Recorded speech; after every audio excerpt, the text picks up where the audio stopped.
ეს არის ქრონიკა რვაზე ვუბრუნდებით დღის თემას ჩვენ სტუმართან ერთად ნოდარ ჯავახიშვილი უპასუხებს ჩვენს კითხვებს აღამშვიდობისა ბატონო ნოდარ ძალიან დიდი მადლობა გადაცემაში სტუმრებისთვის პირველ რიგში გილოცავ დაწინაურებას დღეს პრემიერ-მინისტრმა მოადგილეების გათავისუფლების ბრძანება გამოსცა თქვენს მუშაობას შეუდგებით ახალ გუნდთან ერთად თუ უნდა ველოდოთ რომ მოადგილეებს დააბრუნებთ თანამდებობებზე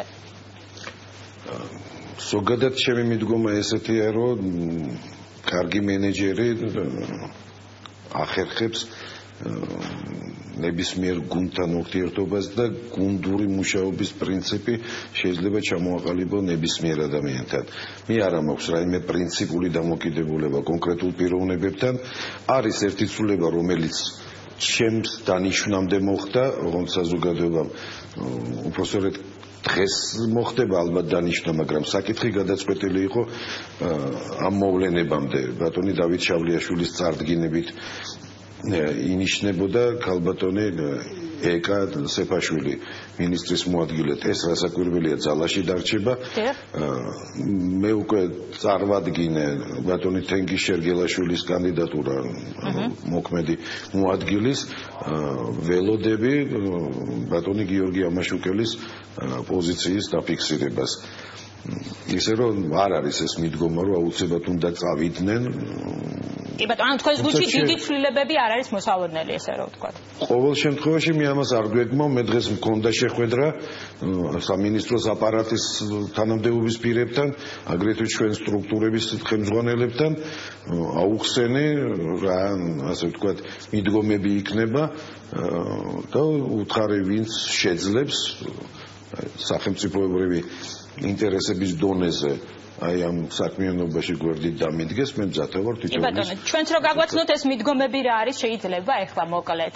იმიტომ რომ საზოგადოებისთვის თქვენი დამოკიდებულება ტენდერების პროცესებთან დაკავშირებით თქვენ კრიტიკული დამოკიდებულება გქონდათ, ეს არ ახალია, ჩვენც გვისაუბრია ამის შესახებ ჩვენს ეთერში. თქვენ საუბრობდით რომ კანონმდებლობა ამ მხრივ დასახვეწი. გაქვთ კონკრეტული, ესე ვთქვათ, ინიციატივა, მოსაზრება რა უნდა შეიცვალოს კანონში ამ კუთხით, ბატონო ნოდარ? ეცეთ ჯერ საკანონმდებლო ცვლილებებამდე უნდა ჩამოვყალიბდეთ გარკვეული მიდგომების შეცვლაზე, რომელიც ჩემი აკოფნის დროს, ასე ვთქვათ, დავიწყეთ, მაგრამ რაღაც გარკვეულ წინააღმდეგობებთან მქონდა საქმე. საუბარია ზუსტად იმაზე, რასაც თქვენ ჟურნალისტები და ქართული საზოგადოება ამ ბოლო პერიოდში განსაკუთრებით აქტიურად ხაზს უსვამდა.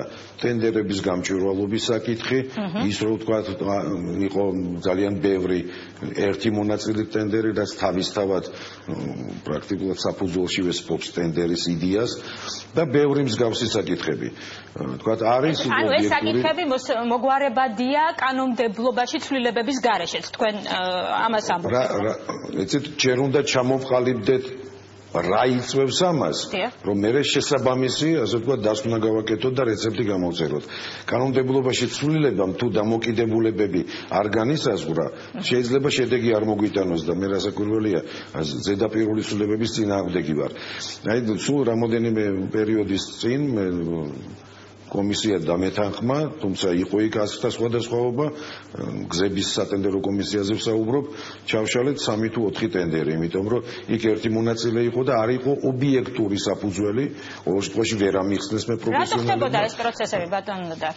რთულია დღეს სამწუხაროდ ამაზე პასუხი არ მაქვს, მე მეგონი თქვენი ეთერიდანაც მაქვს მე ეს გაკეთებული, როდესაც არის საზოგადოებაში მოსაზრება, რომ თუ ერთია მონაწილე იქ ვინმე დანარჩენს ბლოკავს, მე ჯერ ამისთან ინფორმაცია სამწუხაროდ არ მაქვს და სხვანაირად ამის დადგენა შეუძლებელია, მე უბრალოდ მოვითხოვი ამ ტენდერების ჩასვლა და ხელახლა გამოცხადება. იმედი მაქვს ხელმეორედ გამოცხადებულ ტენდერში უკვე იქნება რამოდენიმე მონაწილე.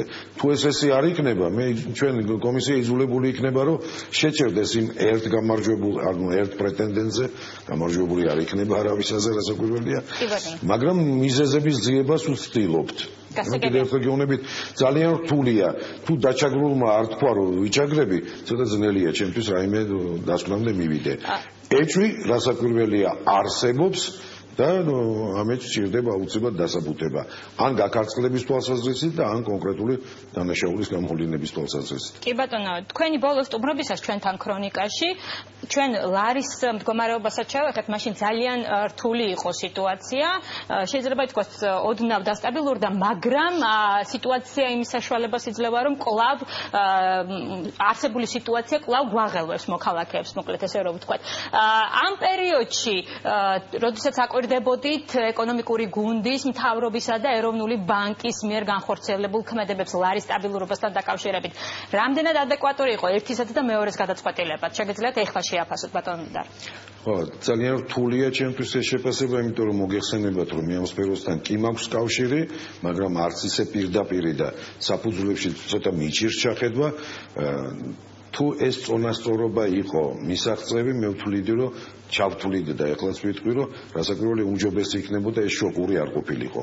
მაგრამ რახან ფაქტი მოხდა, პრინციპში ძალიან კარგია თუ ბოლოს და ბოლოს ეს დონე მაინც იქნება შენარჩუნებული და აღარ იქნება შემდგომი შოკი. ანუ თქვენ ვარაუდს გამოთქვამთ, რომ შეიძლება ამ ნიშნულზე დარჩეს ლარი თუ უფრო მაინც მის გამყარებას ველოდოთ? ნახოთ, მე მაიმედებს ეკონომიკური გუნდის განცხადება, რომ ინვესტიციების გაზრდის კვალობაზე შეიძლება ჩამოიწვიოს კიდეც.